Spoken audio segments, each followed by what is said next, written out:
professors and one of his best and brightest students. Let us listen in. Well, I thought it was disgusting, of course. My first thought was, are you kidding me? It is ridiculous that hate crimes should be tolerated on campus. Yeah, I am sick and tired of this racist community that is so resistant to accepting any kind of tolerance into their narrow, harshly conservative minds. Hasn't enough been done to black people? I wish I could strangle the ones who hung the noose. Me Why too, do sometimes. white people always have to do this? It's not just this university, mind you.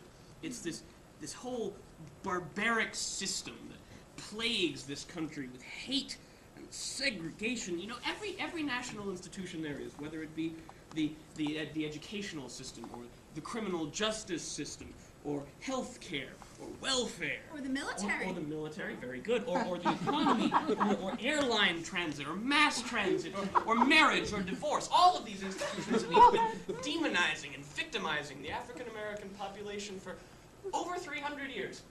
Can't white people just understand that black people come from the ghetto? I wish they and could. that their lives are already hard enough?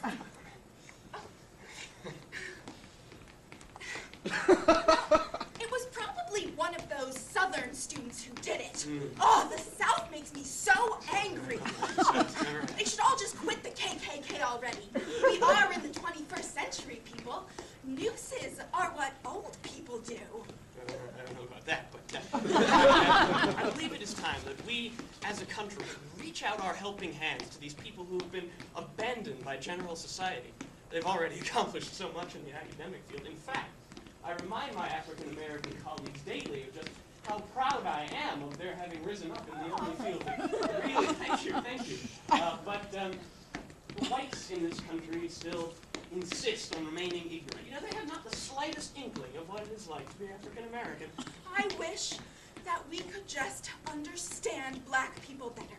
I mean, look at them. They have the best fashion, the best music, and they have the cutest babies. I do like my babies. They are just so amazing as a culture. I wish white people could be more like that. I wish I could talk ghetto and bob my head back and forth and wear bandanas. We are just, we are just so stiff and boring. That's probably why those people hung the noose. They're just bored with their lives. Oh, yes, I know I happen to be white, but that does not at all mean that I agree with the general opinions of this campus community. In fact, I will prove to you that I have been instrumental in letting the university know that it has been discriminating against minorities.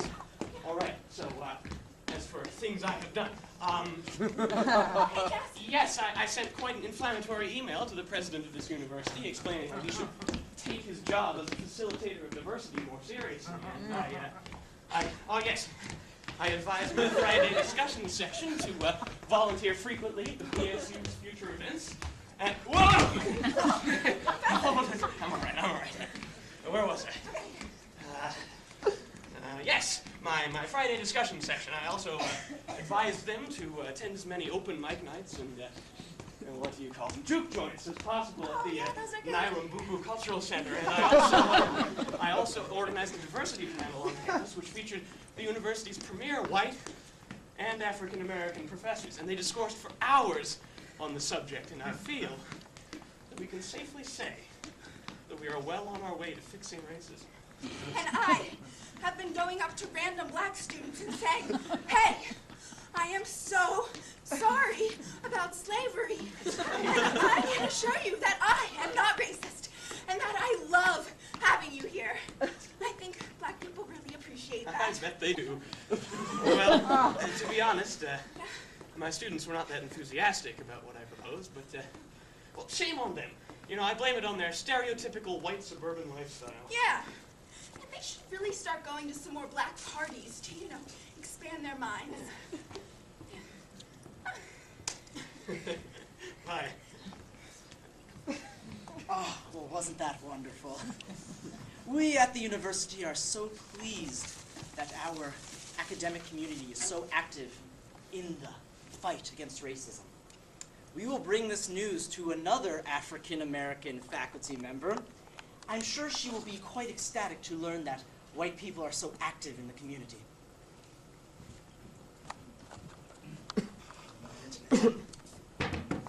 So, ma'am, tell us, you agree that the university has responded appropriately to the situation? The university, the university thinks they can put a Band-Aid over this problem. They think they can solve it by making more diversity courses and holding diversity panels. But the Noose itself isn't even the issue. It's the reaction. The University of Maryland totes itself as a diverse school, so you'd expect something constructive would be done. You'd expect that the campus community may come together and support the black community. You expect that the white community may say, hey, this is wrong.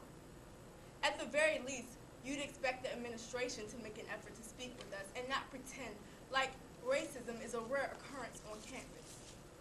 But no, you get the opposite. You get the apathy. Well, it really wasn't such a big deal. It wasn't me. You had the academics trying to tackle this issue from the comfort of their offices. Well, if we can just bring our minds together, we can solve anything. They don't even deal with the incident itself. You have the police who were given videotapes outside Nyumburu, which would have definitely shown someone carrying a ladder. We're on it, don't worry about it. We'll just wait a couple more months till you people stop talking about it and no one cares anymore.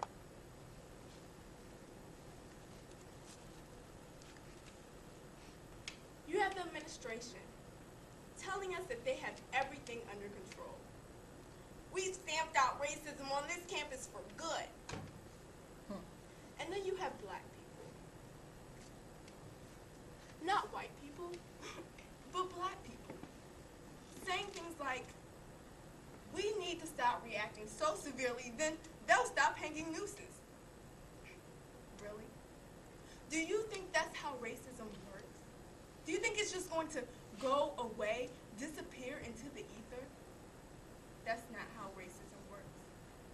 It is available and present to everyone in this day and age. Our opinions, feelings, and fears are not being respected by either white or black people. That's why you get the anger and the rage. That's why you see black students closing off, not wanting to be a part of this university. Then they go out into the world, carrying that hatred, and the cycle begins again.